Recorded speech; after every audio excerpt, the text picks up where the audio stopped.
अस्सलाम वालेकुम। आज हमने टॉपिक पढ़ना है वो है सेल स्ट्रक्चर एंड फंक्शन। इस चैप्टर का इंट्रोडक्शन पढ़ना है और साथ में हमने सेल के बारे में ब्रीफ हिस्ट्री देखनी है कि सेल कैसे डिस्कवर हुआ।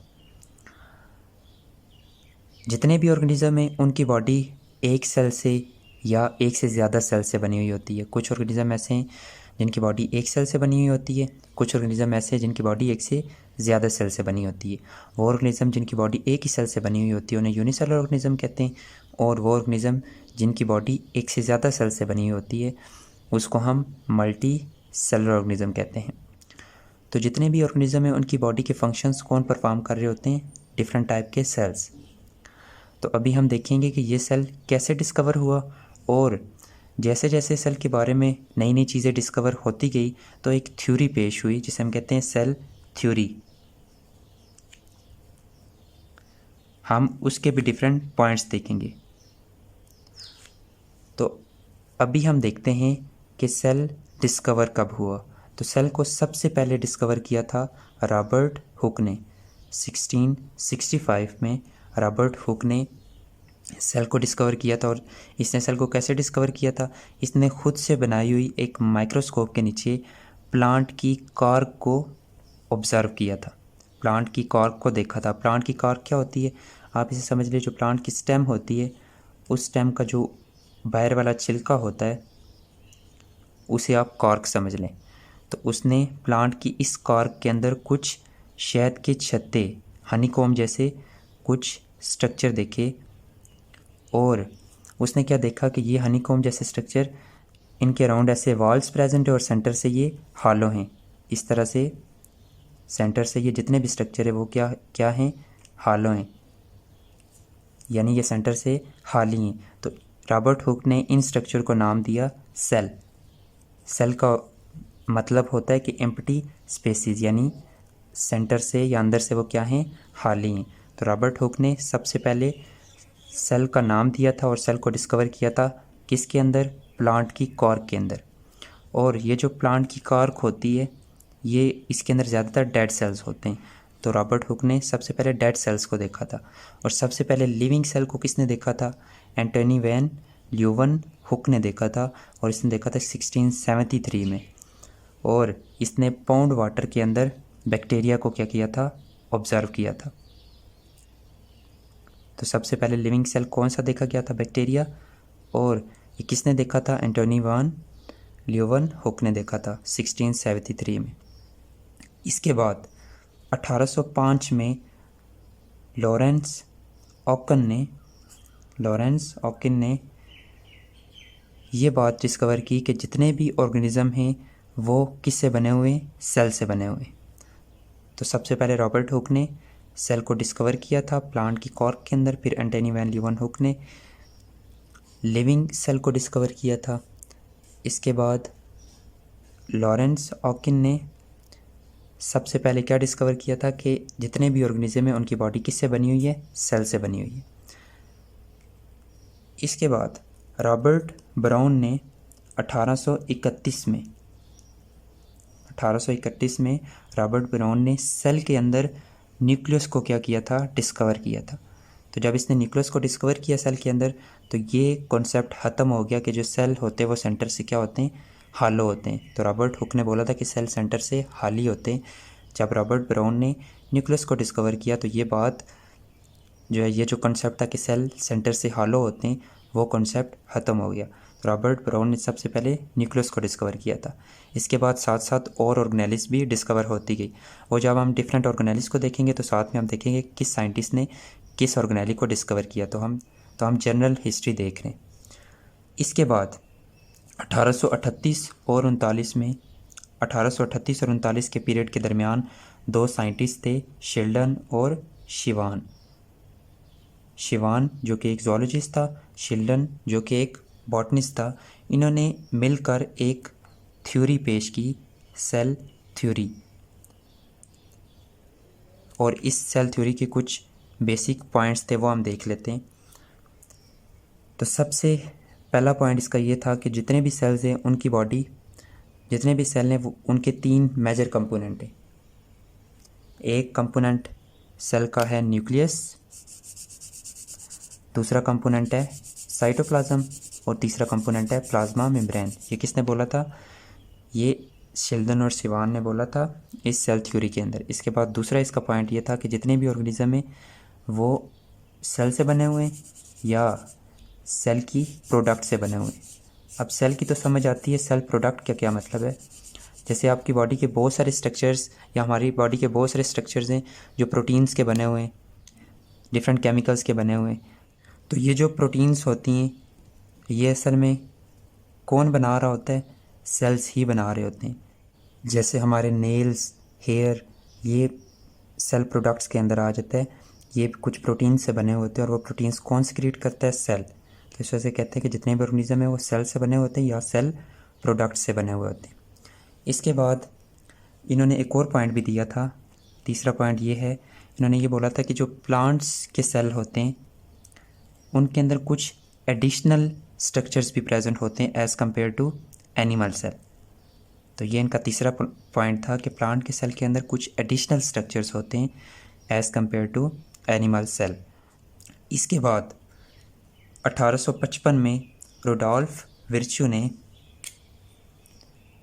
सेल थ्योरी को मॉडिफाई किया था और उसने एक और पॉइंट इंटर किया था सेल थ्योरी के अंदर कि जितने भी सेल्स होते हैं, हम कोई भी ऑर्गेनिज्म है उसकी बॉडी के अंदर जितने भी सेल्स होते हैं वो पहले से मौजूद सेल से ही बनते हैं। यानी पहले से मौजूद सेल कोई होता है वो ही डिवाइड करता है और उसी से फिर आगे डिफरेंट सेल्स बनते हैं इस तरह से। तो उसने बताया था कि जितने भी सेल्स हैं वो प्री एग्जिस्टिंग सेल से ही बनते हैं।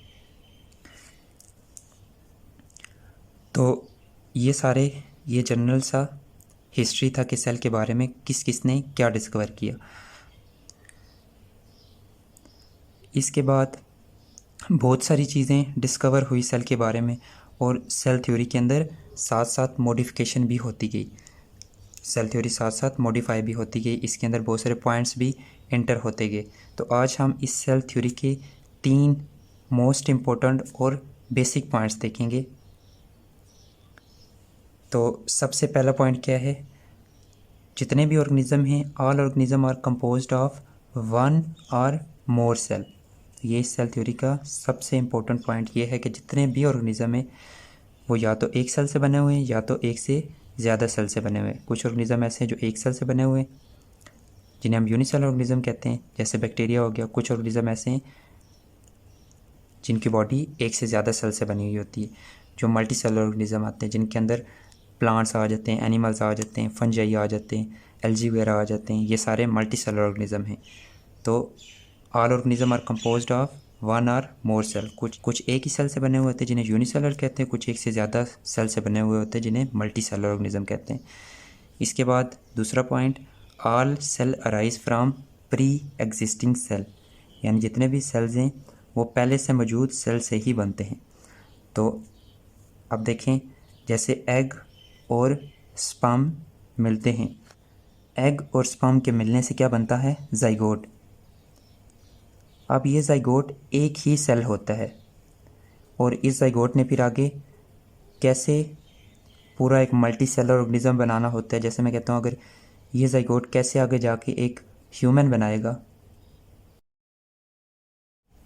अब ह्यूमन के अंदर डिफरेंट टाइप के सेल्स होते हैं, तो वो डिफरेंट टाइप के सेल्स कहाँ से आते हैं? तो ये जाइगोट बहुत दफ़ा डिवाइड करता है और इस जाइगोट के डिवाइड करने से बहुत सारे डिफरेंट टाइप के सेल्स बनते हैं और वो डिफरेंट टाइप के सेल्स फिर ह्यूमन के अंदर डिफरेंट टाइप के फंक्शंस परफॉर्म करते हैं। तो जितने भी सेल होते हैं वो पहले से मौजूद सेल की डिवीजन से ही बनते हैं। जैसे मैं कहता हूँ, अगर हमारा कोई स्किन सेल बनना है, वो स्किन सेल पहले से मौजूद स्किन सेल की डिवीजन से ही बनेगा। पहले से मौजूद स्किन सेल डिवाइड करेगा और नए स्किन सेल बनाएगा। तो इस वजह से हम कहते हैं कि all cell arise from pre existing cell. इसके बाद तीसरा पॉइंट ये है कि cell is the basic structural and functional unit of life. अब इसका मतलब क्या है कि जितने भी ऑर्गेनिज्म होते हैं उनकी बॉडी का स्ट्रक्चर कौन बना रहा होता है? सेल बना रहा होता है।